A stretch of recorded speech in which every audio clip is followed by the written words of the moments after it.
Hello everyone, happy new year. નવા વર્ષનો આ મારો પહેલો વિડીયો છે. આજે હું તમારી સાથે છે ને એક ટ્રીક શેર કરવાની છું. ઘણીવાર આપણે રેસીપી બનાવતા હોય તો એ રેસીપી કુરકુરી અને ક્રિસ્પી નથી બનતી. તો મને થયું કે આજે હું તમારી સાથે એક ટ્રીક શેર કરું. તો ચલો વિડીયો શરૂ કરીએ. 2 નંગ બાફેલા બટેકા લીધા છે અને 1 કટોરી સાબુદાણા લીધા છે. એને મેં 4 થી 5 કલાક પલાળી લીધા હતા અને પછી નિતારી લીધા છે, જેથી કરી તેમાં મોઇશ્ચર જતું રહે. અને સ્વાદ અનુસાર મીઠું એડ કર્યું છે. હવે અંદર એડ કરીશ 1 ચમચી જેટલું શેકેલા જીરાનો પાવડર. હવે અડધી ચમચી જેટલો મરી પાવડર એડ કરીશ. અડધી ચમચી જેટલું લાલ મરચું પાવડર એડ કરીશ. આપણે લાલ મરચું પાવડર થોડું ઓછું એડ કરવાનું છે, કારણ કે લીલા મરચાં એડ કરવાના છે.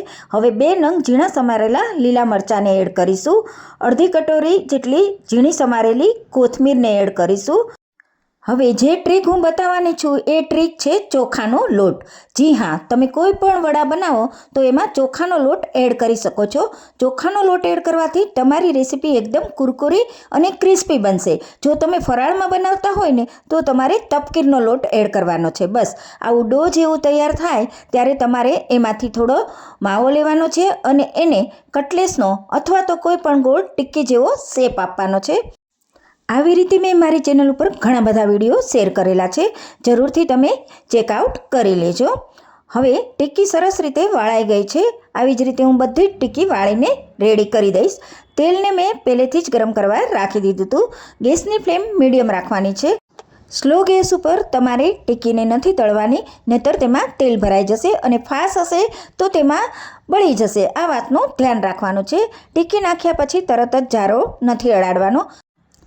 થોડી ટિક્કી તળાઈ જાય પછી આપણે એને પલટાવી દઈશું અને ક્રિસ્પી બનાવશું. તો છે ને ટેસ્ટી યમ્મી એવા સાબુદાણા વડા. જરૂરથી મારી આ ટ્રીક ફોલો કરજો અને લાઇક અને સબસ્ક્રાઈબ કરવાનું તો જરા પણ ન ભૂલશો. સાબુદાણા વડાને મેં એક પ્લેટમાં કાઢી લીધા છે. હવે એની ઉપર થોડો ચાટ મસાલો ભભરાવશું. હવે હું તમને બતાવું એનો અવાજ કેટલો સરસ આવે છે. જુઓ, તમે સાંભળો. બન્યા છે ને ક્રિસ્પી. હવે હું તમને મળીશ નવા વિડીયોની સાથે. Bye bye.